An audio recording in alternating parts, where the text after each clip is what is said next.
And so I was faced with the challenge of 2.5 days on a train, no money. And I started walking down the train. Chai, chai, garam chai, dunda fruity, uncle chips, omelette, cutlet. 1992, 1993, I was the de facto DJ playing everything from High on the Hills to the Lonely Goat. And I don't have time and even expertise to get into admission. The day I graduated, I set up an office in Jericho in Oxford, 3 places in India that my ashes will be spread. Saharanpur, Jodhpur, Udaipur. I learned my lessons in life through arriving in Delhi, going up to Saharanpur, coming down, working in the juggy jhopparis of Delhi. If you want to make big in India, start selling chai in your early teens. It will work. Good morning, good afternoon, good evening. Namaste, Shabbat hai, hola, ciao. Thank you for being your support. Thank you for being watching it. Thank you for not only sharing your mind, but lots of time. And time is the biggest currency. And without much ado, let me introduce our new guest, yet another pioneer in the ecosystem, or probably someone who's been around 30 years, probably more than that. But he's not only an educator, he's also an entrepreneur, or I would say edupreneur, because he's always been to education and a global citizen. But I've not seen many foreigners adopting to India as a country wherein not only he been here for years, he also got his 3 kids produced here. So on that note, Adrian, how are you doing, mate? Lovely to see you, Saurabh. Thank you very much for having me. I must correct you on a couple of things though. 33 years now. Ooh. Working and living in India. 11 years living in India itself. So it's the place that I've spent most of my adult life. Of course, my 3 children were born here, all 3 of them in New Delhi. And I don't consider myself to be a foreigner on Indian soil. I consider this to be home. So when I land in Indira Gandhi Airport, I always feel a sense of relief and a sense of pride, and I'm proud to be part of what's been a 3-decade plus contributor to India's story. Wow. I mean, 33 years. Tell me more about 33 years. How did it start? Tell me when did you come to India? Why did you come to India? And then what happened that wherein you spent 11 years in India? It's straightforward. And, back to your story. So I was 15 years old. I was watching a video in those days, the old cassettes, in a geography lesson at school with my geography teacher, Mr. Fishpool. And there was a whole documentary on the busties of Calcutta. And I watched this documentary with such fascination. How can people live cheek by jowl, peacefully? How many people could just get on? And they had an entrepreneurial spirit about them. They were living a life with next to no means. Their children would go to school in clean uniform that I could never imagine turning up to school myself. And I thought one day I'm going to go to India. And in the UK, it's very traditional at the end of your high school to take a gap year. And to do that, I applied to a number of different organizations in India. And I got only one letter, from a family, the Joshi family in Saharanpur in UP. And they wrote to me and said, "Dear Mr. Mutton, we'd like to offer you a job as a teacher in our school. We'd like you to come and teach English and be part of our community." And so I thought, fabulous, but where is Saharanpur? There was no Google in 1992. And so a friend of mine was working at the Royal Society for Asian Affairs, and I wrote to him and I said, "Adrian, what do you know about Saharanpur? I can see it on the map." And I got a letter back which said, "Adrian, this is a wonderful opportunity. Saharanpur is at the foothills of the Himalayas. It has a thriving wood market, a busy industrial town, a beautiful river flowing through it, wonderful botanical gardens, and the best mangoes in India." And I thought, wonderful, this sounds like paradise on earth. So, dear Mr. Joshi, thank you for your invitation. I'm delighted to accept the offer. And that was it. The next thing you knew, I was on a plane to India and my journey began. Amazing. So what was it when you landed to India first time? What was the feeling, of coming to India, and what part of the year it was? It was summer. So I arrived in the summer. I arrived on TG 914 Thai Airways when it used to do a stopover in Delhi on the way to Bangkok. And I remember the flight. I remember arriving in the middle of the night, and I remember walking out of Delhi airport to thousands and thousands of taxi drivers, hoteliers, and first I was told that my hotel had burnt down, then it didn't exist, and my taxi driver was sick, so this person was here to replace me, and here am I, this 18-year-old kid with long blonde hair in those days in 1992, summer of 1992, thinking, oh my goodness, this place is crazy. And then this gentleman put his hand on my shoulder and he said, Adrian, sir, I am Ashok Tripathi. I'm here to look after you. I'm taking you to Saharanpur, and let's go. And so it was, the first few minutes were bedlam, frankly, walking out and not knowing who to believe and who to talk to, but it was the beginning of what's been a 33-year adventure. Once you reach Saharanpur, and I'm from a city called Munich. I know very well. I would catch the train up through Meru on the way up. Yeah. So, and I have my cousin married in Saharanpur. Yeah. So I know the Saharanpur you're talking and what it is now. Coming from a developed country like UK to a Saharanpur, which is interior, tier 2, tier 3 city in UP in India, not part of India. How did you adjust? Well, I arrived and I was shown my room, my lodgings, very small. And the first thing that struck me was in my bathroom, there was a hole in the ground. I was about to say that. A big bucket, a small bucket, and a bar of Lux soap. And so I'm trying to figure out what to do with all of this stuff. Obviously, no one gives you any instructions. I have this giant fan thing that's attached to the window. So you couldn't actually see out the window because there's this giant fan with this straw inside it and the water. Cooler. Cool. Well, of course, a cooler, which I later got smarter and realized that 2 hours of electricity a day that you had, if you could produce enough ice, you could put it in the bottom of the cooler and it would blow you in cooler air. But my lodgings were rudimentary but comfortable. I got used to them. I had a very loving and supportive family who are still very good friends of mine, 33 years on. And they were just starting their own journey. They had a small school, 300 students. It's now several thousand. They were a very traditional family. They had one ambassador car, white ambassador car, traditional Indian clothing, and very strict in how they lived their lives. And if I was climbing over the walls and heading into town for a cheeky beer or a night out, not that there's much to do late at night in Saharanpur, but they knew it. They knew everywhere I was and what I was doing. But I was well looked after, well cared for. And this was the beginning of my journey in India. And as we'll go on to talk about, it was a very strong foundation for me because these were families, students, parents who were unadulterated by Western civilization by and large. They were what I would consider to be the traditional UP heartland folk. And for those of you in India, you'll know what that means. For those of you overseas, those are the people in UP are solid people and they're generous and they're kind, but you got to have your wits about you.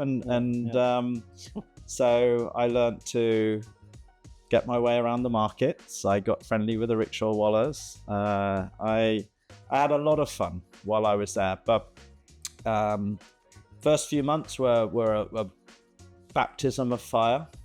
I was introduced to the parents and the students as a teacher who'd done a double degree from Oxford, and which is not technically correct. And so I think the status of my academic abilities compared to what I was teaching their children were probably somewhat mismatched. But no, it was a great opportunity from the very minute I landed in India to see India at its purest.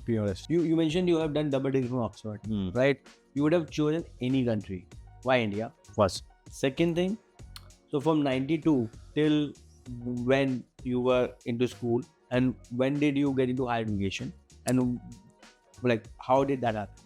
Well, that's a very long answer, so I'm going to try and break it down into little bits. Yeah. So 1992, I arrive in the summer. I'm getting used to the heat. I contracted malaria. I'm still trying to figure out what this hole in the floor does and when they're going to deliver the real toilet. Where's the shower? Where's the air conditioning unit? All of these things. But I quickly adapt to all of that, frankly. But then in the December of 1992, we had the communal violence, the Ayodhya temple disturbance. Yeah. And Saharanpur was right in the heart of that disturbance. And so the school was put under curfew, and we were in a compound. We were locked in. I mean, we had combination of primarily Hindu teachers, but we had Muslim staff working in the grounds of the school. And so at that time, there was a lot of tension in the air. The school, because it was residential, had a pass to go out and get rations and means, but it clearly wasn't a safe environment to have someone like me stuck in the campus, because if the walls had been breached, if the violence had spilled over into the campus, which there was a lot of people lost their lives sadly during that period, the last thing the school wanted was me to be caught up in that. Yeah. So under the cover of a blanket in the back of the ambassador, they used their pass to get me out to Saharanpur station. And the plan was to just get me out of Saharanpur for a while, send me to southern India, just ride out the trouble, and when it was safer, I would come back. So we get to the station, and because there's 24/7 curfew, the station is absolutely packed. I mean, that no one could leave. So everyone that's arriving by the train is just getting off, but they're not being allowed out into the city. And so the station was packed. I had my backpack on. I'd left the school behind. I'd had kind of my basic needs. And I finally got myself onto the train. The train pulls out, the shutters are all down, and there are rocks thrown at the train as we're leaving the city. And this is like being in civil war. And there am I, 18 years old, come out of Oxford, out of a peaceful city, not seen anything like this before. And it was quite a scary environment. And so the train departs the station, and nowhere to sit. Everywhere was absolutely packed. Everyone's quite stressed.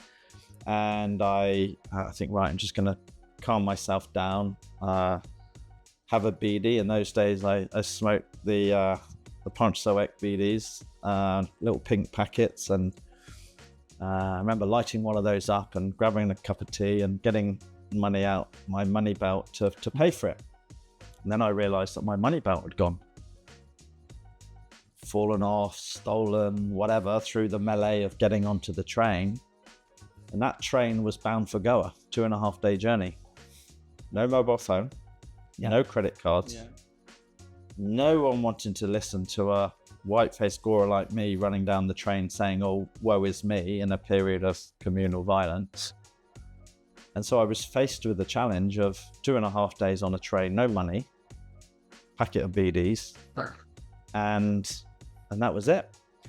So I used my best broken Hindi at the time and spoke to the chai wala as I'm sorry, and I had a few coins, and I ended up taking his hat, taking his clay cups off him. In those days, I mean, these days we'll have these plastic cups, but we used to have the clay cups that you throw out the window on the tracks, and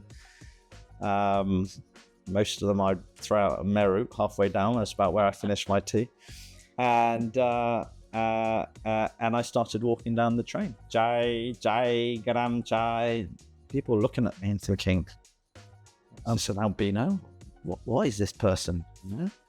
And everyone was just so stressed, and they see this white-faced, blonde-haired person, and they just can't quite connect what's going on. And say, do cup de do. So I'd pour them 2 cups, 1 cup, 2 cups, and they'd give me the money, and I'd say, no, 10 rupiah hai. Kya hua? I say, ye bahut acha angrezi chai hai. 1 cup, 5 rupiah hai. And I, theek hai.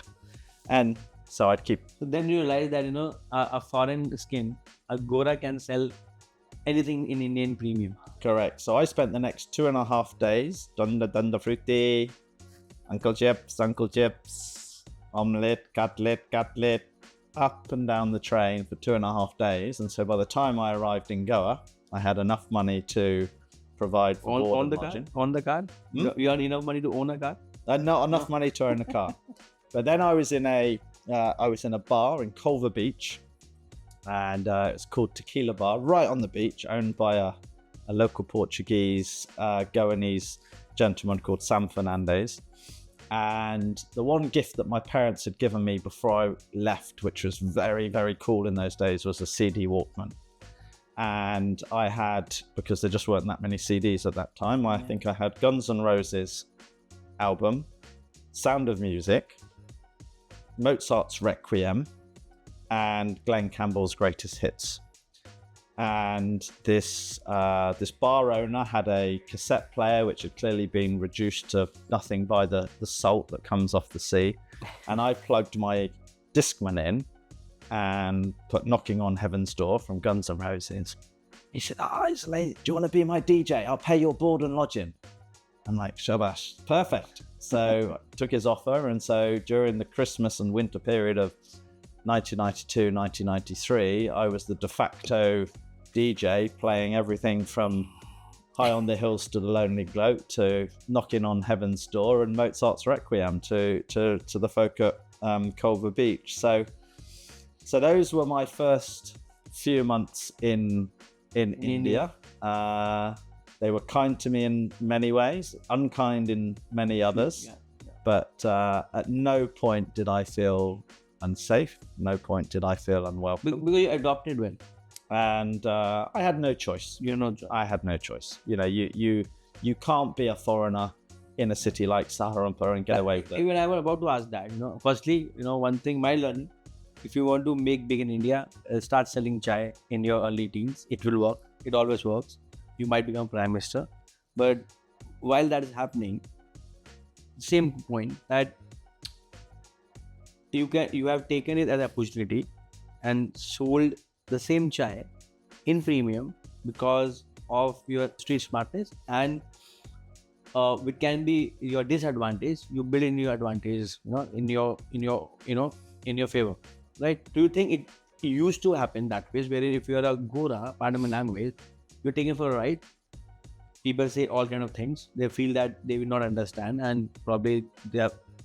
In fact, is it because they were charging you premium on everything? You're like, let me give their own dose? Look, I think I've never felt like a foreigner in India, even from day one. And I think that's part because of the welcome that the Joshi family gave me in Saharanpur, Ashok Tripathi and his family, the kindness they showed. And I was embraced by a family that, frankly, I was, I just felt like I was one of them. And you learn quickly, and also lots of credit to you that you adopted. Yeah, look, and that's something which all our students and everyone feel, that even when you're going to foreign lands, you're going to US, UK, Australia, it's up to you how you adopt. If you feel you're a foreigner, you're aligned, alien there, you will be treated that ways. Otherwise, it can be your strength. Yeah, I think that's right, Saurabh. I think if you have that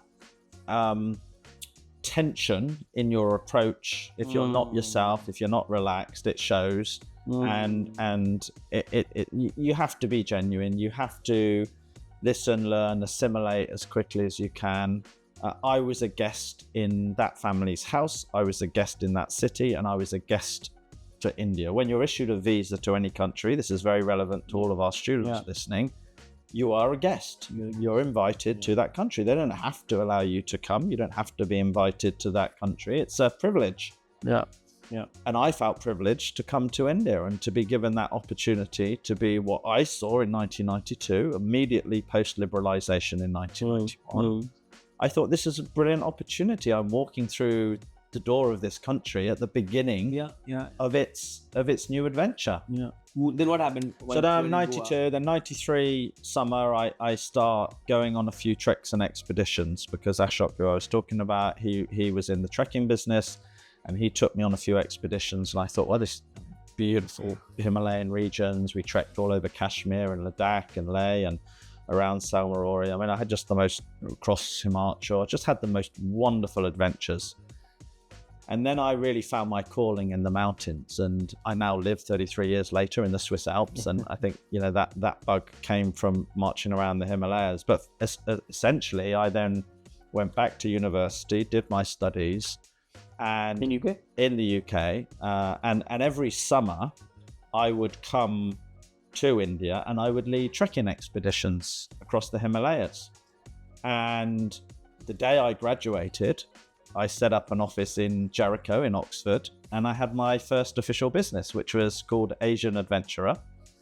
And it was a trekking company. And whilst everyone was studying for their finals, I was handing out leaflets to people to come on my treks and expeditions in India. And so I was earning money at university through leading treks, camel safaris across the desert, whitewater rafting trips, and funnily enough, you clearly learnt from me, providing accommodation for students when they arrived in India without being able to go on the University of Living's website or an equivalent. So, in those days, your parents were sending the kids blindly. No cell phones, no WhatsApp, there was no way of knowing. So what we used to do, you'll chuckle at this, maybe it's a new service you can offer, but every time a student would arrive, we would pick them up at the airport. We would take them to the hotel, so they didn't go through the experience that I went through. We would, the minute they checked into the hotel, we would fax their parents and say, Jennifer's arrived, she's safe, she's happy, she had a good flight, and we'll let you know when she gets to Jaipur. She gets to Jaipur, we send another fax. Jennifer's arrived in Jaipur, she's had a wonderful time in Delhi, because the kids never write to their parents, or the postcards would take about 4 months, and meanwhile the parents are worried. You got to find yourself, I mean, kids nowadays have no idea, but an ISD booth to actually get a call and try and make that work. And so we provided that service. So we were a kind of WhatsApp via fax. And you'll be glad to know, we already have, I didn't know this idea, but probably I have the same thought that, we are the guardians. Correct. We are just not helping them facilitating their accommodation, but also, so we just, onboarded Uber globally. That student can be picked from their home in India or any part of the globe, go to the airport. We are doing the air tickets. And then they land in UK or in Australia. And an Uber gonna be there to pick them up. We know their address. They will drop there. So this is the peace of mind which we provide to the students and their parents. Because see, that's what, as an entrepreneur, also they're always, when you have gone abroad, you have to know how your parents used to feel when you are landing here and then waiting for you or someone to hear it. So totally with you.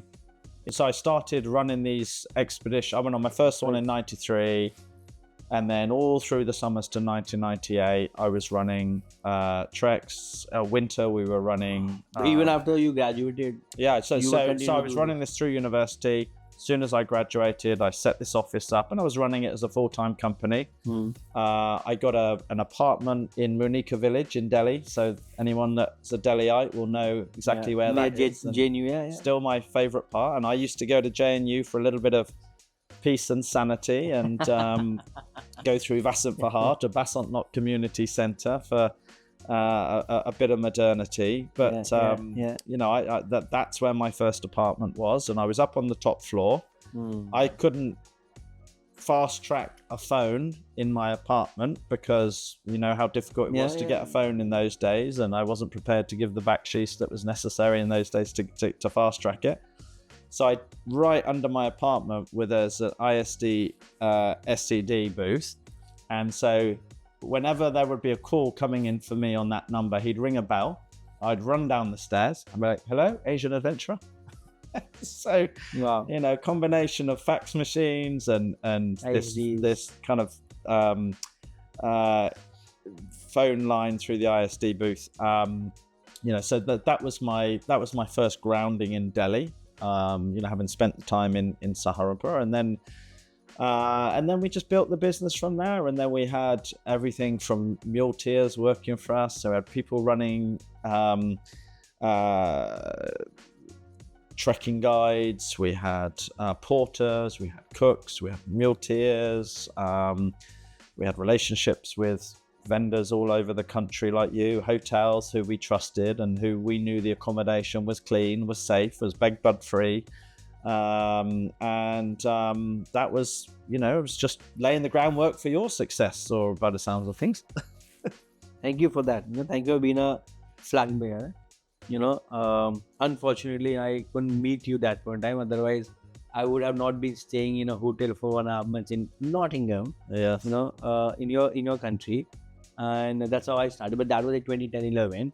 So from 98 to 2010, and you run a company called Acumen. Tell me more. How did a Trek guy staying in Munirka, traveling UK to India every year, got into hardcore education? So there was a gap. So in 1998, I sold the travel company. I was 24 years old, and I took some time off, went sailing around southern Mediterranean, and I was on a boat, and I met this Irishman, Eamon O'Nolan, and he was telling me about this wonderful new technology called a touchscreen. And it all sounded a little bit far-fetched to me, frankly, that anyone was ever going to use these things for anything. And he said, "Look, why don't you come? We're based in Oxford. Why don't you come and have a look at what we're doing?" And I thought, okay, well, I'll have a look. I was at school, at a school called Abingdon School, and his office was just around the corner. So I wanted to go back and see people at the school, because I've had a very long-standing, close relationship with my school. And I went in to see his office, and I was amazed at these touchscreens. In those days, they were primarily used for medical devices, defense equipment, some advanced technology, certainly not for the consumer use that they are today. But I thought this is pretty cool, and I could see how this could develop. And so I ended up working for him. And over the next 4, 5, 6, 7 years, I helped build what was the touchscreen industry globally. And my role was through the company, XN Corporation, was to expand our international footprint. So I won a contract with McDonald's. So I spent time in Chicago, won a contract with Subway. So I was in Hong Kong where we were working with them. We had a manufacturing plant in Singapore when Singapore used to be a low-cost manufacturing center. Then we moved that to Taiwan. And over a period of 4 or 5 years, we opened up a dozen offices around the world. We set up a dozen other major master distributors in other countries, and we built the business up to rapid scale, global business. We're a traditional UK business that went global, a real success story. And then we were due to IPO the week after 9/11. So we'd gone and hired people all over the world. We'd grown these businesses. We'd gone through the pain of international expansion. Yeah. 9/11 happened, markets crashed, no one was traveling, and I spent the next few years going around the world, making people redundant, closing offices, dealing with French labor law, German landlords, Japanese company men.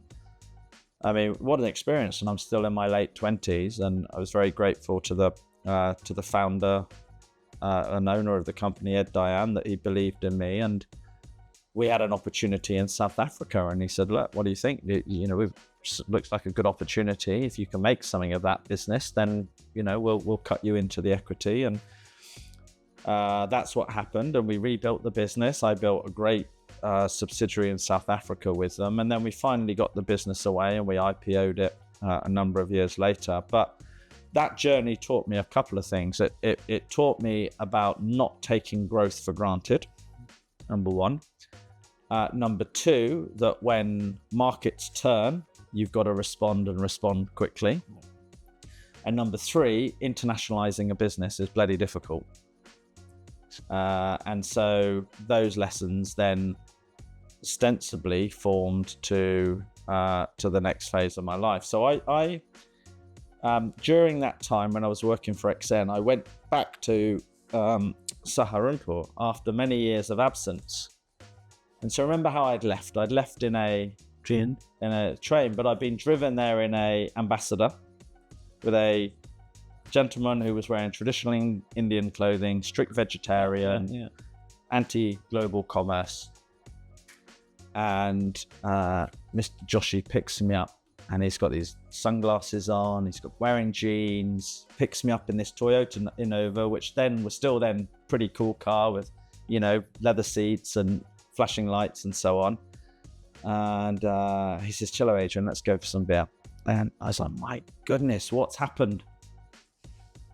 And then he said, "I want to tell you about my investments and, what I think of the global markets. And, we've invested in this and we've invested in that, and the school's now over, 1,500 students." And I thought, Kiewa, this is what I've been reading about in The Economist. And so within a couple of hours of arriving back in Saharanpur, I said, right, I'm coming back to India. So when our business finally IPO'd, and at that point I, was kind of done and a little bit tired and burnt out. I took... This was SN Corporation. This is XN Corporation. And from 98 till... 98 through to 2005. And then I took a year and a bit's holiday. And I drove from Cape Town, because I was living down in South Africa. I drove from Cape Town to the Congo, about 12,000 miles, zigzagging through Africa. And during that journey, everywhere I was stopping, I was developing a business plan. And that business plan was a company called Sanam S4. And Sanam S4 is, most watchers won't know this, or listeners won't know this, but it's the most commonly used red chili in India. And if you took Sannam S4 out of the recipe in India, you'd virtually have no taste.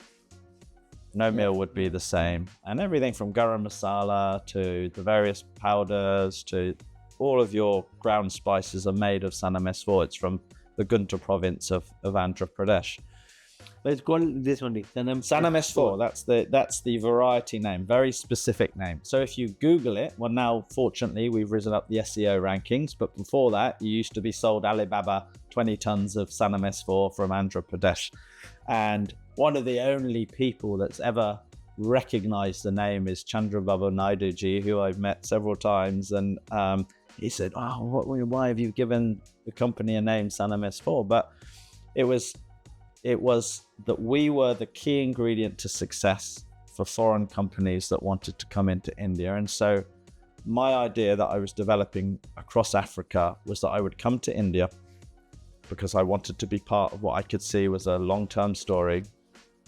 And I would create a business to make sure that all of the lessons I'd learned opening subsidiaries and manufacturing facilities around the world, I could use that experience and expertise to help foreign companies come and set up an office in India. And so in the spring of 2008, I moved to Delhi. I was a little bit better off at the time, so I didn't choose Monica Village this time. I chose House Cas. House Cas, yeah. Q Block, had a lovely apartment. Which one? Q Block. So another common thing. So when I moved from Meerut to Delhi, my first PG or room was in House Cas Y Block. Okay, right, yeah, I know. Near the Nift. I know. Okay. Okay. So I was I loved that place. We had overlooked a park, and it was a great time to be there. And of course, you could walk up to Housecast Village, which in those days was two restaurants, and that was it. Yeah. But that's where the journey started. Now, my partner, my wife, then got pregnant, and so okay, well, stay behind and have the baby in England. And we discussed it, and we said, no, we want our children to be part of the India story. And so we intentionally chose to have our 3 kids in Delhi. And so in December 2008, my first daughter Nina was born. Nina. I was preparing for Peter Mandelson, who's now the British ambassador to the US. He managing a delegation of his at the time in India. And I was just starting my business. And I came up with this idea that companies from overseas needed help, needed guidance, needed the right support. And that's ostensibly the original idea. And that's how the journey started. So the name came from the red chili. I thought it was vibrant. If you go into my office in Nehru Place, there were red chilies all over the walls. It was fun. It was energetic. It spoke a lot to our brand culture. And then over the years, we built the business, we grew it up, and we became a global business. And I wanted to retain the India story at the heart of it. So I kept the brand identity. But we then had 2 businesses developing, a corporate business and a education business. And at that point, where the businesses were going in their own direction, we gave them their own brand identity. So our education business is called Acumen, and that provides support to governments, world-class universities, globally ambitious institutions, and other corporate players in the space. So that became the Acumen business. And then we had a corporate business called Seamless, which looked after multinational companies, big Fortune 50 companies through to venture capital backed startups, and we would build them teams of people. So whether they were doing R&D or back office, or they're selling, or they're setting up a factory.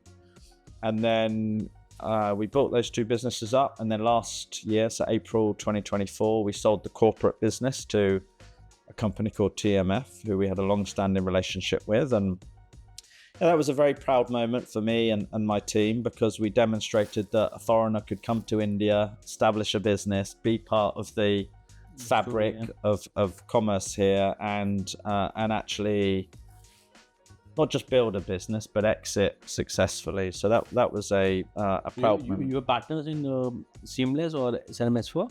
So Sanam S4 owned that. It was a division of ours that we spun out. Seamless was a division of ours that we spun out. And ultimately, so the Sanam S4 brand still obviously is what we're known for in the market, but the intention is that transitions into a foundation. At every major international education event around the world, we've just got API in Delhi in the next week. There will be a run that we are organizing at NAFSA, at IIEA, at all of these global conferences.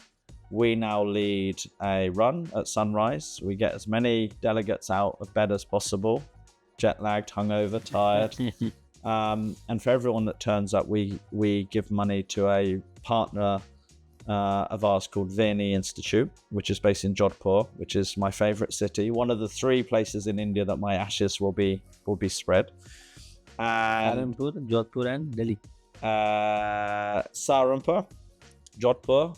4 places actually: Saharanpur, Delhi, Saharanpur, Jodhpur, Udaipur, and Kashmir in Dal Lake. And I've been to Kashmir. You must. It's But Udaipur and Jodhpur is one of my favorite. So Rajasthan is my favorite in winters for sure. So I'll make my apologies to the people that live in Jodhpur, but one day my children will be stood up on the ramparts of Mehranga Fort, just sprinkling a little bit of me across the city. But morbidity aside, I want the company to stand for something well beyond my time, well beyond the work that we do commercially. And I feel very passionate about giving back to the sector. And so we are doing a lot to support the Vianney Institute, and it's an institute dedicated to identifying bright, ambitious young girls in the villages of Rajasthan, and their families have to see something in their daughter's eyes, a little twinkle, a little bit extra, where their parents are saying that our daughter's got something more than this village has to offer her. If they believe that's the case, if their daughter's up for it, at Vianney, we will give them a life-changing experience.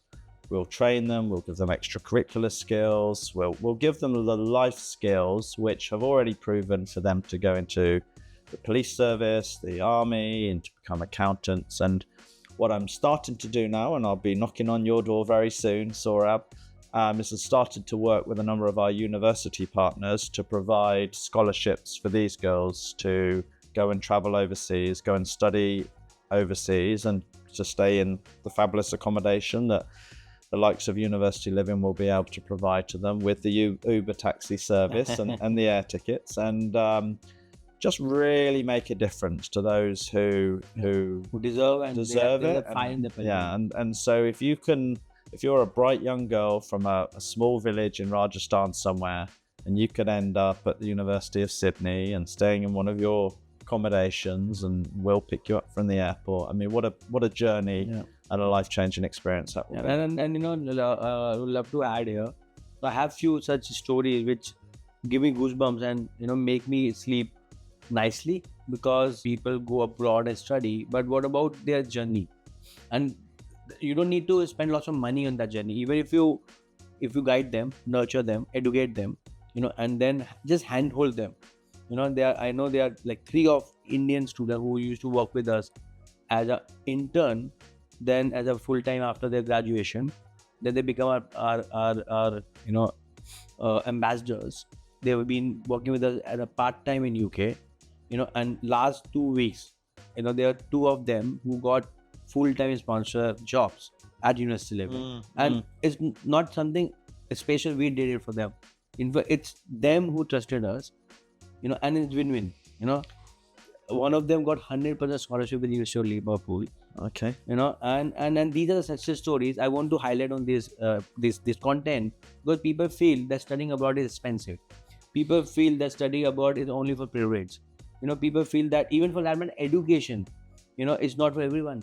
But I mean, like air, oxygen, water, it's a right of everyone to get educated. And as we all are educators, at least I don't call myself educator, you guys are definitely educators. If we can just educate one girl in that city or in that family, they can change the world. Yeah, look, I think education is a multifaceted statement, right? I had a good university degree. I was lucky I had great lecturers. I learnt a lot in those classrooms, but really where I learned my lessons were wandering around the streets of Saharanpur.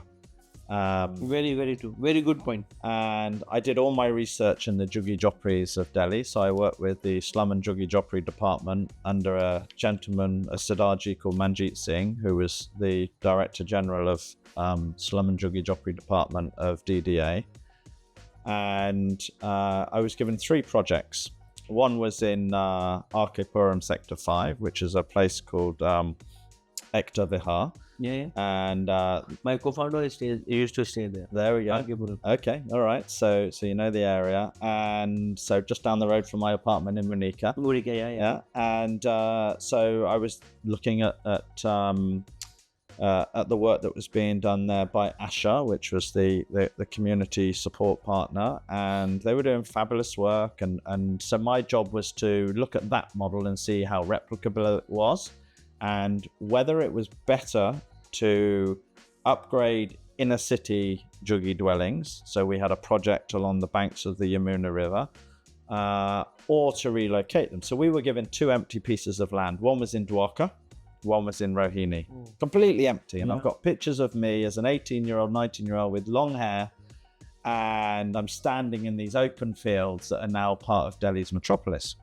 And so we came up with the idea of creating clean water, infrastructure, setting up houses for these individuals, and giving them ownership so they could get on the property ladder. And so DDA did this project. It was a fabulous project, and all of the conditions were right, except in those days, Dwarka and Rohini were miles away from the Delhi. There was no metro, no buses. And it was just too far for these people to go and earn their living, because they were Dobie wallahs, and they were, working in Delhi in some shape, form or another, and rickshaw drivers or whatever. And so the project ended up failing because it was just too far away. And what happened is the slumlords bought the properties back off the slum dwellers, said, okay, you can move back in to the slum, because these are all controlled, the political vote banks. And I mean, it was a fascinating learning experience. And those slumlords ended up owning vast tracts of land in Dwarka and Rohini. And some of those are now the wealthiest landlords in India. There'll be a book I write one day, which kind of tells this whole story. And so, clearly that model was before its time. And it's interesting that our API event is in Dwarka next week, and I'll be going there, and people won't have a clue what it looked like 30 plus years ago. You should be having that picture in your booth. That's true. Yeah, it would show me looking a lot fitter and healthier with a lot more hair, Saurabh. But so now you have more money than here. You have more money than here. Well, I think you're about equal strands, but no, look, those lessons that you learn, and we talked about adaptability, but education is not just about what you learn in the classroom. It's around the whole experience, right? And I learned my lessons in life through arriving in Delhi, going up to Saharanpur, coming down, working in the juggy jhopparis of Delhi. I mean, the lessons I learned now, I could never have learned in textbooks. And what I think we've lost a bit in the international education sector is that understanding that education is not just about degrees and campuses. And campuses. It's about the experience. Yes. And I still think there are too many students that go overseas and are not integrating with other communities. They're not trying different cuisine. They're not. They're staying with a different nationality. Yeah, they're not mixing. It's not globalization in the way that in all. I'm not saying in every campus it's like this, but I feel universities could and should do more to build out the experience. I also think there's a responsibility on students, as we talked about, to just put your best foot forward and introduce yourself. Now when you're an Indian, you should be proud to put your hand out and introduce you. And 30 years ago, Indians felt a little bit subservient, intimidated. India's the rising country of the world. Everyone wants to shake Prime Minister Modi's hand now, and rightly so. And so my advice to students, if you're already studying overseas or you're thinking of going overseas, is just put your hand out to, an international student and just open up conversation. My entire career, more or less, has been built on relationships I've built with people around the world. If I land in Sydney or Auckland or Paris or New York, there are half a dozen people who I've met somewhere. And last week I was in Cardiff, taking my 2 daughters to the rugby to watch England beat the Welsh in the Six Nations. No, you're based in Switzerland. I'm based in Switzerland. Where were you in UK? Where are you from UK? Oxford. Yeah. And so do you agree that it's also, your career, your destiny also defined a lot with where you have been born and where you have been brought up? Because you've been in Oxford, that's where you got best of the education, and that also helped you have a Oxford name to you. Yeah, I mean, look, yes and no. It helps, right? So I went to school in Abingdon, which is in Oxfordshire, Abingdon School, which is a great school. I didn't study at Oxford University. I went up to Newcastle University and studied there and had a fabulous time and have very, very many very good friends from Newcastle who on a daily basis we're in regular touch with. And those components had a part of it. My schooling was very influential. The people I met at university, the lecturers that I had at Newcastle were fantastic. But my father was a plumber. He left school at 14. He didn't even know what a university degree was. And he tried to persuade my sixth form tutor, Jenny Fishball, who by chance was married to my geography master, who showed me the video. So the two of them have had a big impact role in my destiny. Yeah.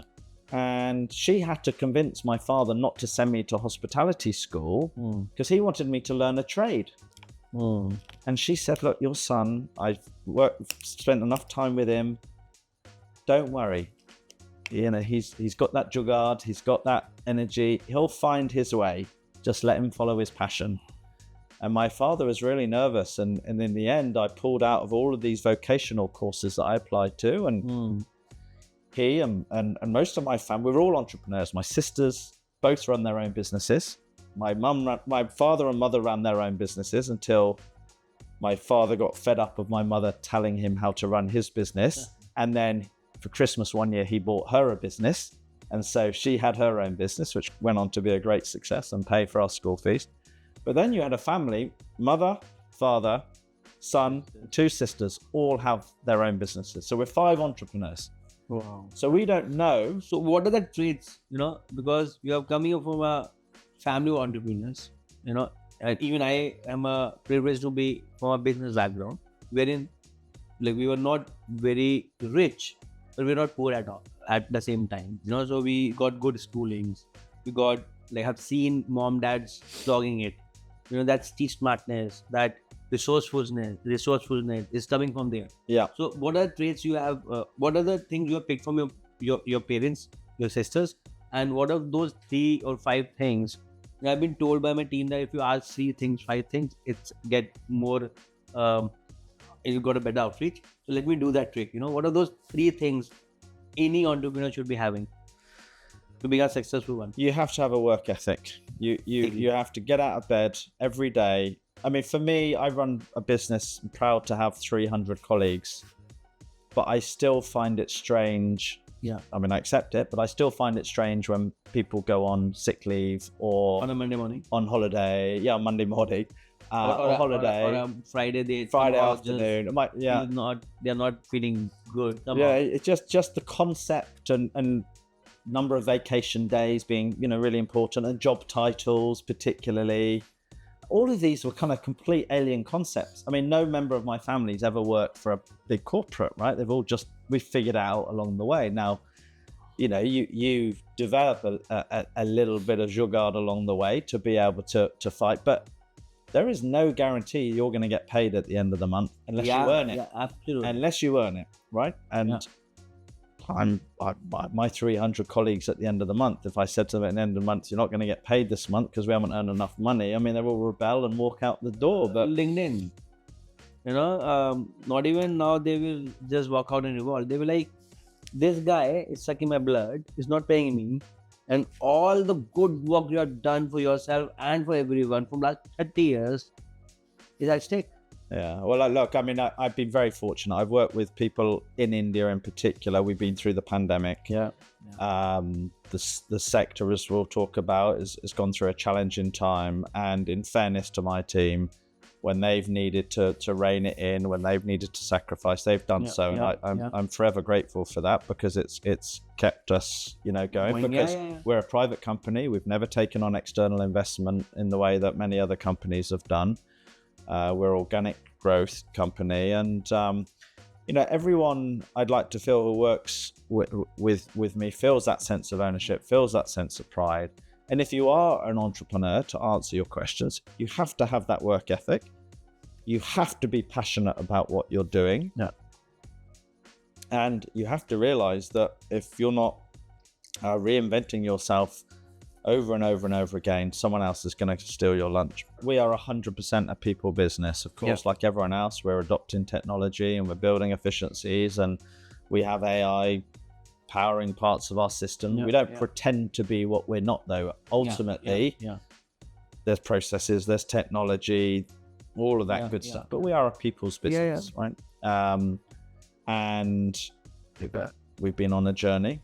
Pandemic. We started the pandemic with just an India operation.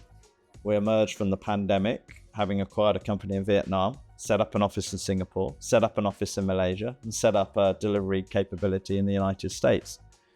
So not only did our staff support us in reining in their salaries and sacrificing them, which we paid back with interest when we could afford, but we used that period to invest our way out the other side. And when things are going well, when students are flying around the world without restrictions, visas are being issued overnight, everyone's happy and universities' doors are open and the students come.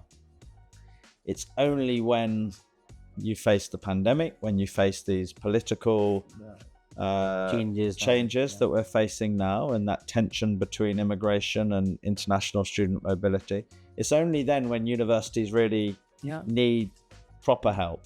Same. So what you've been doing for universities, you've been doing for accommodation partners, the way you're creating value for universities, we're doing it for education partners. Same. If it's 95% occupancy, we believe we should not be giving the full portfolio. Right. Probably, these are the cities we need your help. The rest we are good.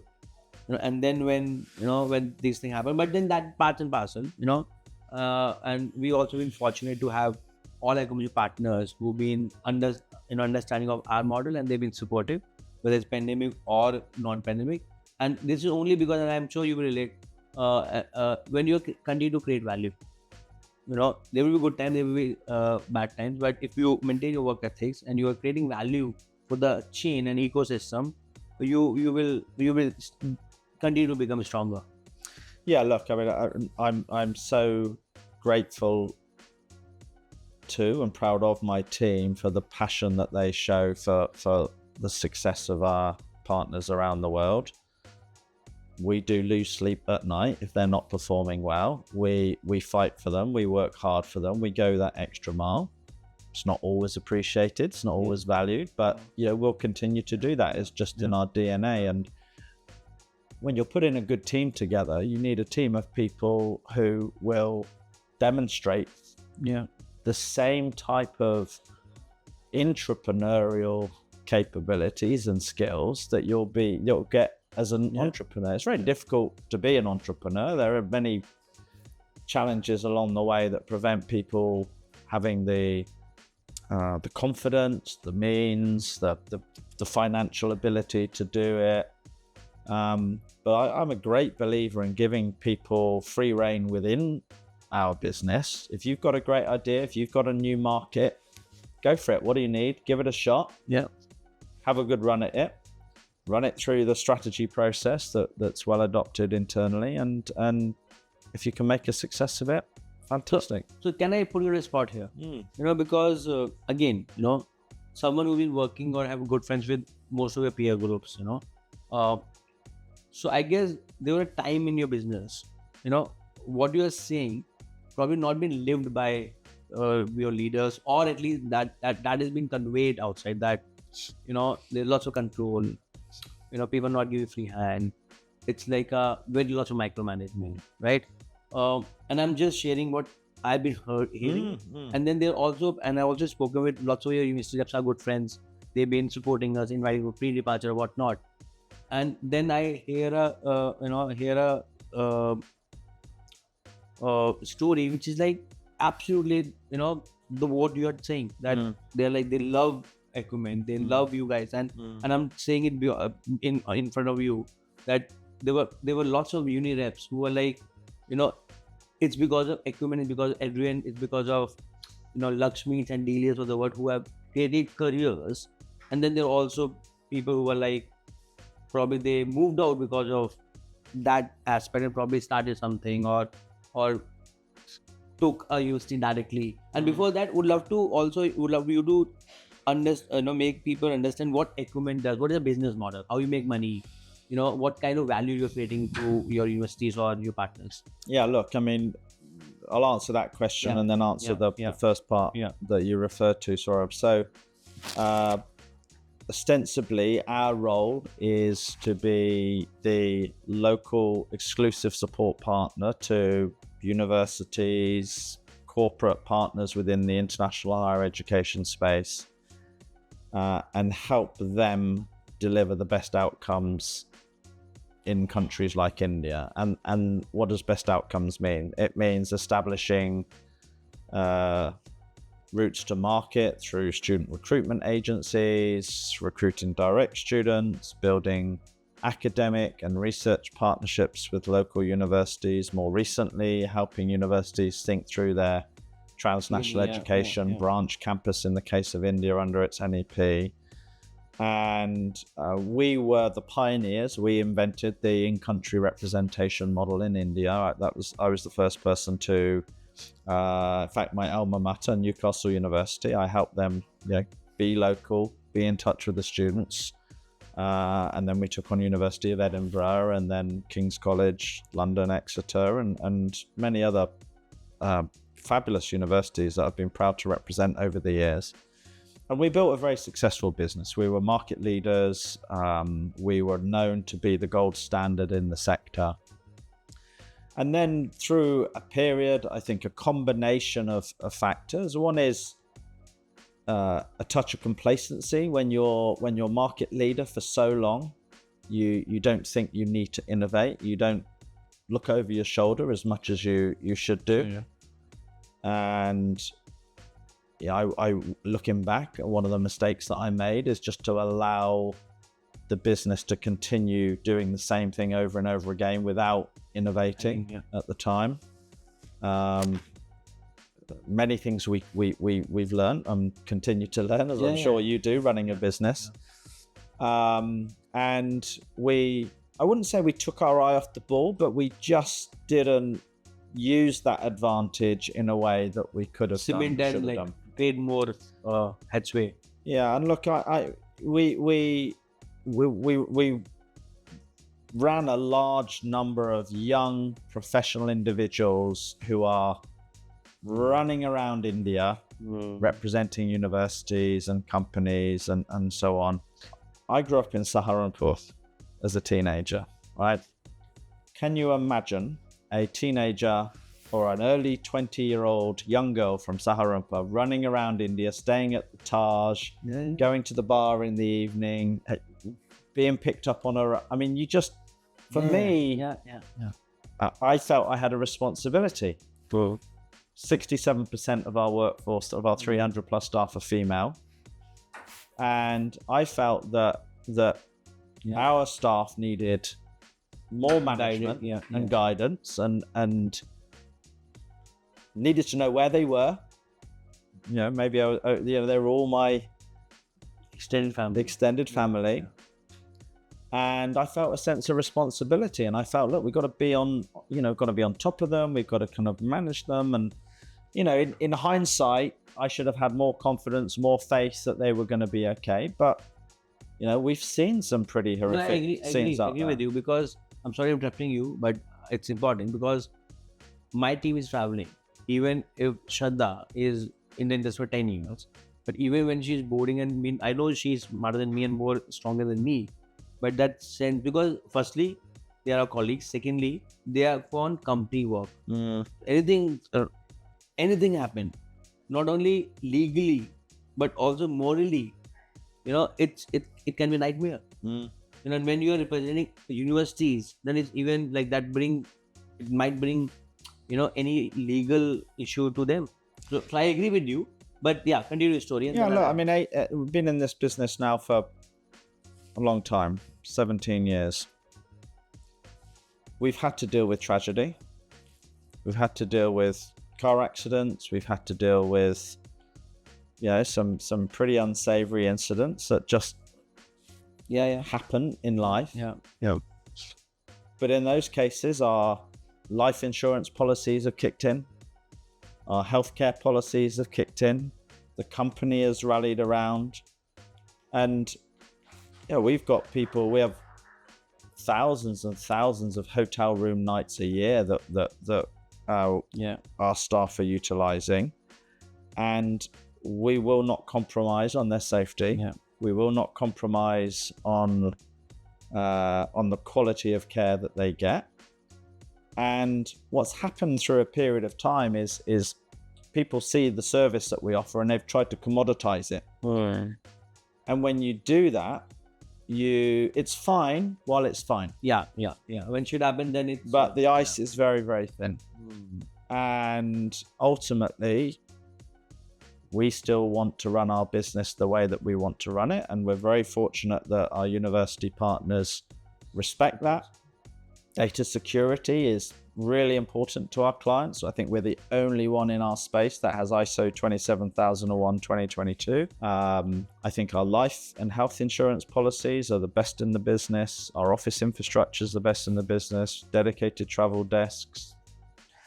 No one travels on the road with Acumen without credit cards working and access to 24/7 vendor support. And so there's just a certain way we want to do business, and I have all respect for people that create competitive models and so on. But for us, it's like a university, right? Does the University of Oxford want to become known as the University of Oxford for the next 50 years, or does it want to be known as the discounted bargain basement?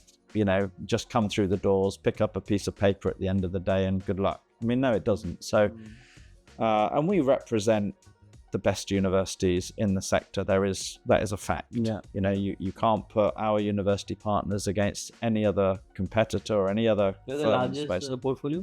Not just the large. I mean, we are the largest portfolio globally in what we do, but I don't measure it by large. We're certainly by revenue size the largest in our space, but it's the quality and ambition of our university partners which stands out head and toes above the other. And with that comes a certain sense of responsibility, because every single university that I've ever taken on, I said, Adrian, the one thing you've got to protect is my reputation. Right. Okay, fine. And if you're prepared to put your reputation at risk, which you may do through other alternatives, and but how do you make money? Like, what is the model? So we charge, we enter into multi-year relationships with our university partners, and we charge them to bring on world-class professionals. I mean, we have the best training in the business, and our staff are trained and deployed to represent universities across now India, Southeast Asia, across the United States, Middle East. And they're tasked with representing the best interests of those universities, whether they be recruitment, academic research partnerships, or increasingly alumni engagement. And so we charge universities annually on that basis, depending on what services they take. We also have a very strong enrollment services business. So when you're sending these young professionals out on the road, too many of them end up just spending hours and hours going through student applications and files. And for me, that's not career progression. You're just bogging them down. So we now have a team of about 75 people who, behind our in-country representatives, will be doing the admin, doing the follow-up, calling the students, calling the parents, just creating that space for our reps to really focus on the strategic things, to really go and spend time with high value relationships across the regions that they represent. And then we have a very strong consulting division. So we work with probably about a dozen governments around the world now. So we've done a lot of work with the government of India. We were instrumental in inputting into NEP 2020, done a lot of work with Gift City. We are working with the government of India's Niti Aayog, IIT Madras, and Association of Indian Universities on the largest study of NEP to date. So 5 years in the making. What are the lessons learned and what are the recommendations back to the government of India for NEP 2.0? So that will be architected by ourselves and those partners, and we're very proud and honoured to be asked to do that with the government of India. I work very closely with different governments around the world who are looking at how do they get the best advantage of their universities from a TNE perspective, how do they develop immigration policies that are conducive to the type of students that want to come. And so we're a knowledge-driven business. We are selling people's expertise, experience, knowledge, and networks. And people come to us when they want that local understanding, when they want that extra advantage. And so those service lines deliver us the revenue that fortunately every 4 years we've doubled in size as a company. Privately owned, so we've never taken on massive respect external investment, because we did raise funds, but we have like a very like it's just peanuts. I mean, it happened that way, but massive respect for entrepreneur being bootstrapped, and I'm nothing against people raising funds, but people need to understand the which model they are raising funds. Not every model needs external capital, and that's where lots of people go wrong. But coming back to your story. So what is the current size in terms of people, in terms of revenue, in terms of what are your metrics? So we're about 320 plus people, full-time people around the world. We are 323, same. Okay.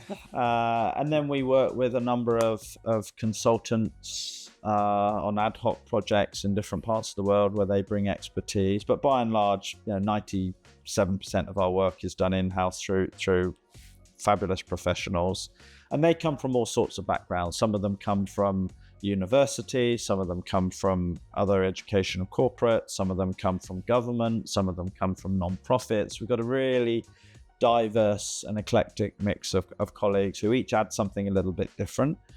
Partnerships are very important to us. The partnership that we have with yourself, for example, is important. We take that personally. We treat our partner's business as if it was our own, and we like to think vice versa.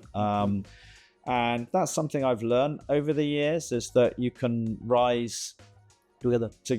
You sink and swim together. Sink and swim together, yeah. And so that's we're doing more and more of that at the moment. We are probably apart from the agent aggregators of this world, we are probably in more agent offices in India than any other organization. I think our team probably walk through the door of 1,000 agent offices a week across India.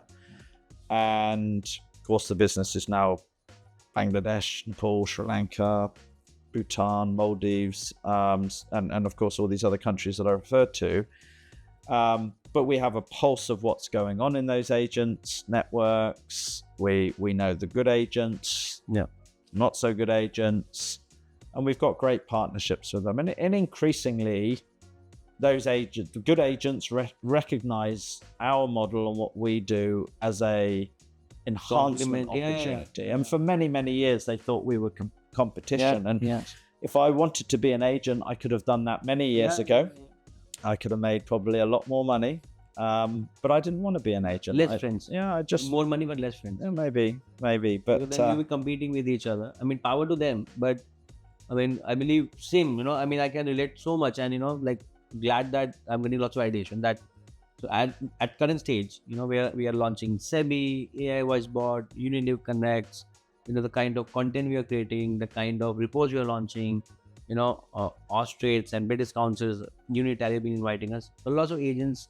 And my peer group keep planting that, oh, Saurabh gonna get into admission. I'm like, no, I'm not. If I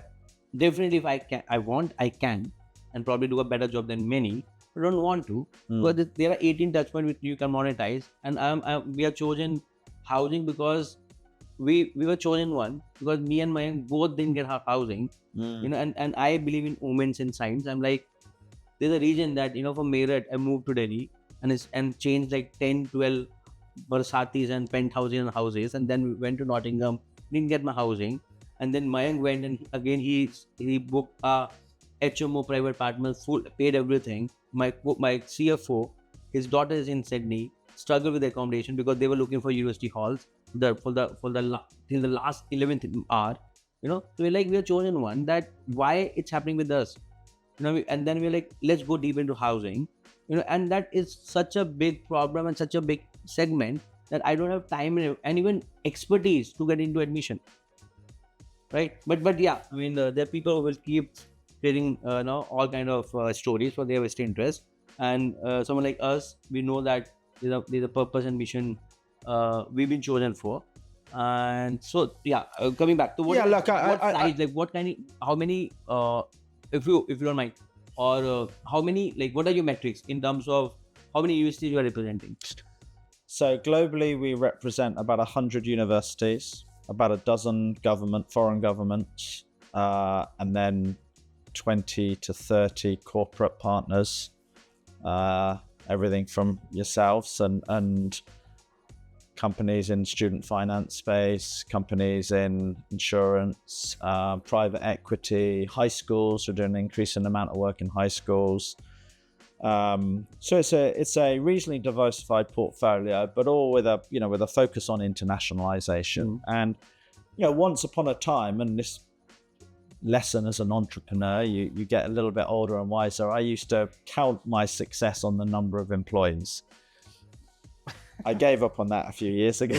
When I say 400, people say I'm flexing and fronting. I'm like, I don't need 400. I should not have 400 people. Yeah. And not that we want to get rid of people, but it's about, I tell my team that if there's a 400 first team member coming in, somewhere you need to introspect that why we need the extra one. And that means your growth is also diluting. Yeah. You should be taking more of it so that you continue to grow. But I guess, people feel that capital, if you throw capital, that's a solution. And if you add another body to the organization, that's a solution. Look, I think we all mature, we continue to learn, and success for me is what I'm delivering through the work that I'm doing. So a few months ago, we launched with Imperial College London, great institution. We helped launch their innovation and entrepreneurship center in Silicon Valley. I mean, that was a groundbreaking project. It's fabulously successful. And you feel very proud when you're working with an institution like that that's got the ambition and the wherewithal to go. But Imperial is with some other market entry. I mean, I'm not naming it, not the market entry side of it, but this is my point. This is about, what do you do with universities beyond just providing a platform? And that's where we're different. We're not just a payroll provider and, fine. But where's the real difference to make? What I'm really proud of is are we then building transnational education partnerships? Are we helping people think through the journey to help them then set up a foreign campus? Are we helping the Vianney Institute transform the lives of girls? Are we helping Imperial set up their center in Silicon Valley? All of these are really the success metrics of what we do. These are all disruptions. Yeah, they're innovation. They're innovation. Big impact. And being a pioneer, and I can relate to it, we're gonna category it into housing. While my peer groups, my Me Too copies are doing what we used to do, and we continue to disrupt with. Yeah, that's easy, right? The script has already been written for you. You're not a pioneer. Yeah. You are copying and reinventing something. It's like saying you're a manufacturer in China. No disrespect to my our Chinese guests on this webinar, but it's you're not creating any new value. You're not creating anything new for the sector. You're not innovating. You're not delivering something that doesn't already exist. And where we are today as a sector, we need to innovate fast. There are so many changes around the world, policy changes. Last night, the Department of Education disappeared in Washington, D.C. Who could have ever thought it? So if you think that this is the change to just this is the time to do the same thing and not innovate, good luck. So fine. I take it as a great compliment that many of my colleagues have gone on to build success. It feels like a flattery. Yeah. And whenever something on my peer group copy, I'm like, what a great validation. Yeah. Not double it up. It's working. You know, I in my wardrobe there are many been there, done that, worn the t-shirts. You know, and look, we need to innovate now for the sector's sake. Yeah. And with our partners, we're looking at different models. We're looking at different markets. We're looking at different approaches. We're looking at different outcomes for students, because students are investing a lot. They're building debt.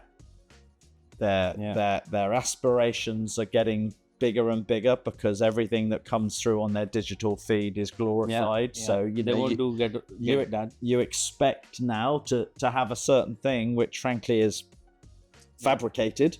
As early as possible. And you know, we've got to live up to that. And to do that, you've got to deliver a pretty impressive student experience now. So everything from pre-departures, return experience back into the country, what kind of support are you giving those graduates when they come back? What kind of integration are you giving them into the international community? How are you really blending them to make it a truly international experience and not just a Punjabi set in one corner and team from Kerala and Gujarati, and they're all in their different restaurants around Manchester. That's not what internationalization is about.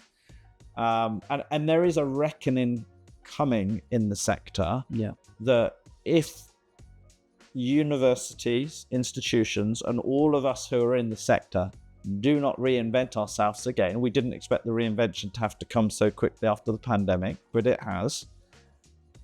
There's going to be blood on the streets, and so this is the time that we're working the hardest we've ever worked. We're thinking broadly, we're thinking strategically, and ultimately we've got to deliver an experience to those students that looks different in 2025 and 2026 than it did in 24-23. Absolutely. Before I ask a couple of more questions, anything you want to ask me or share or any feedback? Well, you're an entrepreneur. You've been through the highs and lows that we have. We've had our own, you know, kind of experiences with the pandemic and so on. What are the learnings that you've had in the sector today that you think are going to stand you in good stead for the next few years with the turmoil that we've got in front of us? No, absolutely. So I believe, we keep learning.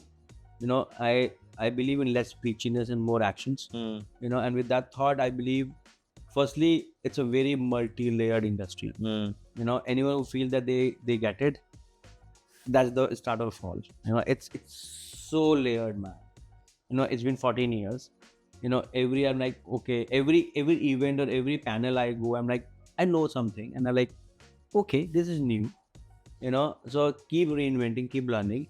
Then, you know, if you are just doing one thing and believe that you will continue to grow, the moment you regress, or how I say it, if you're not progressing, you're regressing. You know, so keep be ahead of the curve. You know, be on the ground. You know, never been the case and gone are days for people who will like be sitting their ACs and like, we know it all, they're learning. No, you need to be on the ground, talking to students, talking to parents, talking to university reps, have your ears open, and wherever chance you get to interact and learn, be the first one. And I guess that what is working for us. You know, and then very, very blessed to have a great team. And I'm not saying because I'm on camera. You know, the kind of co-founder I have, you know, he's a body, I'm a face, right? And the kind of management team we have, the kind of even the intern who joined us. You know, in fact, I would like to ask now, when you enter university level, and be absolutely like spot on, and you always been blunt, what kind of energy did you feel?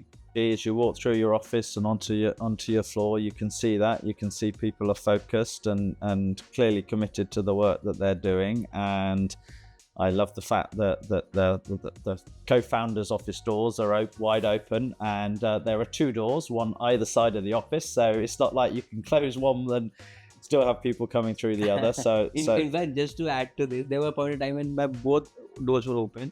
And people are passing by. I'm like, it's not a bridge. I mean, it's a flat organization. It's open doors. Wow. But, you should have put a little sticker on the door that said, "If you're welcome to come through here if you give me a new idea." Good one. Yeah. No, look. I mean, you want to feel the pulse of an organization, and you have a big team here. You've got open plan, people are mixing with each other, different teams, different markets. I like the fact that it's a very traditional statement, but you meet a lot of people over the water filter or over the coffee machine, and yours are in open space. So you're going to go there and you're going to go and chat to someone you probably don't know in an office with 300 people. And I think we've lost that a little bit with people working from home, just those ad hoc conversations. And, one of the things I miss about, I lived in India, built the business from Delhi, and I was here, I was in the office, and I got a fabulous guy who you've interviewed, Saga, who leads our organization, and he... What are the best? Congratulations. I'll be honest, I have it in mind. I know it's a manifestation. We will do something together for sure. Because we have the same value system, the same, like our family also liked each other, which is very, very important, and it's a brilliant guy. Yeah. He's doing a fabulous, he's doing a fabulous job.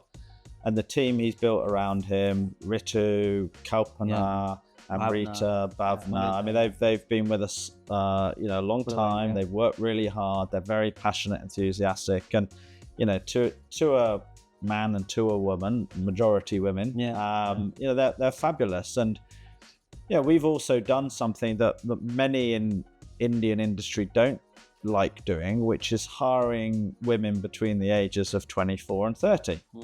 67% of our workforce are in a female. Why so? Well, because they're expecting them to pay maternity leaves out, they're married. But why did you hire? I know why people don't hire.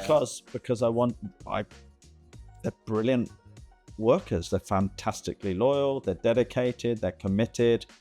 And if you look on the contrary, sorry, I know, again I'm putting on a spot. That's fine. But on the contrary, in this business, stability and a same person coming again and again to meet agents and universities, it's add lots of stability to a university, and also add a better brand name than probably a new person going every time or every 2 years or every year, right?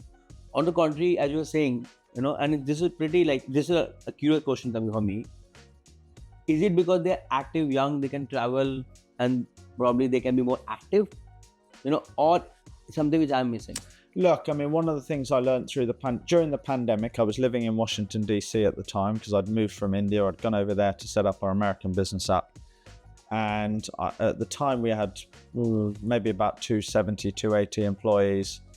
And I scheduled calls to every single one of our staff members around the world. And I was in DC, so I was the wrong end of the world. So I started my day at 4 a.m.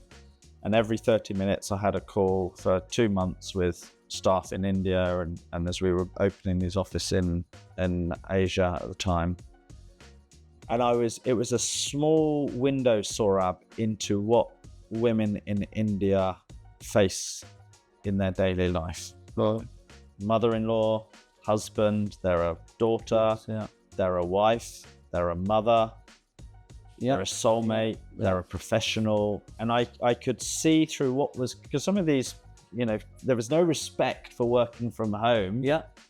People just didn't even know what their daughters or wives did. Infrastructure is not meant for that, I mean, even if you have bigger houses, smaller houses, people just barge in. Yeah, they just barge in and they walk in and they wander around. Because they're integrated way of living, so you must be having a makeshift work room, but you have a almirah, which is where your kids' clothes are there. Yeah. For how long you will continue to call, But through two defining moments in the pandemic. The first was when the pandemic broke. My wife came home from a trip. She had clearly picked up COVID, was super sick. We lived in a very small house in DC, and we then knew what was coming. So I set up this room, I ordered in a couple of big screens, and then I called this company-wide Zoom call. And that is the first time we'd had a company-wide Zoom, because we didn't use digital technology in the way then, right, as much. And then I had 270 faces on the screen, all looking at me, and the screen went on, boom, and I thought, Holy moly. That is responsibility. You've got 270 families around the world for whom the decisions that you make through this crisis are going to depend on you. Not just that individual, but their wife, their husband, their sons, their daughters, their parents are dependent on that individual, because most of my staff are the primary breadwinner, women included. And then you had a sense of responsibility, and you thought, well, you know, we have got to get through this. And then I had all these calls, and behind the facade, everyone's talking to their CEO, so they dress nicely. And I hadn't met many of these people face to face.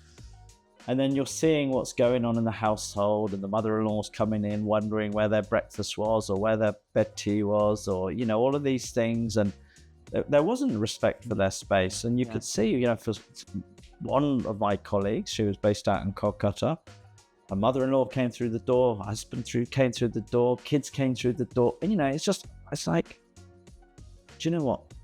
Let's rearrange this, all right? A time. And she's, no, this is my space. This is my job, and you're my boss. We're going to finish this call. And I thought, good for you, you know? But it was a window into the lives of our female staff. And I thought, you know what? We're making the right decision backing these women to come and work at Acumen. We're making the right decision to give them the best maternity leave, the best healthcare, the best life insurance policy, the safest travel, best support. And we're never going to sacrifice that for women exactly like that colleague of mine who was on the phone that day. And that comes with a cost, but you know, there are certain principles where you stand by them. And yes, we were the first to put out maternity leave even before it became an official policy in India. We set up creches in our office as became the diktat at the time. And you do have to go on a limb to put this extra support out there, but those colleagues of ours they deserve every bit of that support and more, and they've been fantastic for us. Most of our leadership roles here in India are female, and I'm proud of it. And you know, they do a great job. Our men do a great job. I'm you know, certainly not saying that there is, you know, one sex better than the other, but I don't mind our young women going away, getting married, having time off for children, because very often as a young mother, by the time you've had 6 months with a young baby, you want to come back to work for a bit of peace and quiet and get out and stay in a Taj hotel somewhere else to get a little bit of rest. So it works for us and it works for them. That's bring to the end of the session. Thank you so much. Just loss of time, and we realized it's been 2 hours. I hope people watch these 2 hours, because they are, it's a wisdom, and it's anyone who want to be part of higher education, anyone who part of UniRep or a education partner, or probably, you know, be part of Acumen, or probably start, you know, one of the market entries, you know, probably it's a masterclass, right? And so Adrian, it's a rapid fire. You know, and we know we both can talk, you know, we can both can share our stories, but it's a rapid fire. One habit that's helped you stay grounded while building globally. Well, it's experience. I think it's this experience that I had from my previous company, not being complacent with the growth and recognizing that markets can turn quickly, and you got to build strong foundations. So be on the toes always and keep innovating. A book, podcast, or a resource you keep coming back to? Easy. Playing to Win, How Strategy Works by Roger Martin. He's a good friend. He's been a good mentor. And anyone that wants to learn how strategy should be done, read that book. It's absolutely the best. To Win. Playing to Win, How Strategy Works. Yeah. Roger Martin. I've read it about 25 times. Okay. That's a strong recommendation. And in fact, it's the kind of book that I have by my desk. And if I'm looking to solve a challenge, I'll pick up and reread another chapter or a few lines. So brilliant book. So you're gifting me that when I'm coming to your office. What's something students should stop obsessing, and something they should start paying attention to? Who they are, and not who they should be.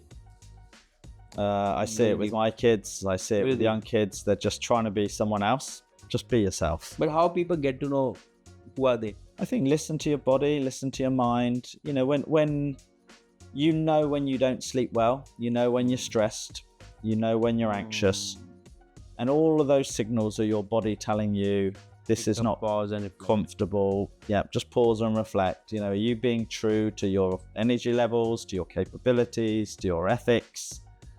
You know when you're out. When did you when did you realize this? Because 18, smoking bidis and selling chais and rotis, and I'm sure there are lots of other things you have gone through, and I believe everyone should experience that. But when was the time when you realized that we need to listen to our bodies and minds and signals? Honestly speaking, I'm still learning, still listening. I think as you get older, you get a little bit wiser, but you evolve as a human being. You have limitations. You still have room to grow. You still have untapped energy in certain areas, and the fear of failure often holds great people back from being better versions of themselves. And I have my two pieces of advice for my children. One is always give it your best. Give it 100%. If you go to school and you've revised and you sit that test and you fail, come back, look at what you got wrong, and go and give it 100% the next time. And as long as you've worked hard and you've given it your best shot, I'm not going to give you a hard time. But if you turn up and you're lazy and you don't do your... How young are they? 12, 14 and 16. Oh. And so that's one thing. And the second thing is be the best version of yourself. So every day wake up and think, what can you do that just incrementally, have a look at the people around you. What do you like about them? What do you admire? Try and think about, what you could do. Look at people that you don't like, behaviors that you don't like, and also be mindful of not adopting those traits. You're going to love this. If global education were a startup pitch, what would its biggest blind spot be? Well, I think the biggest blind spot, which is unfortunate, is the actual student. I still think we're not quite getting it right for the student. I mean, it's maybe a strange response, but it's become about money, it's become about volume, it's become about immigration, it's become about politics, it's become about private equity, it's become about valuations. It's all about the student. Glad that I got a validation from you, because we're a startup. It's about growth, it's about scalability, it's about innovation, it's about valuation, it's about BCs and Ps.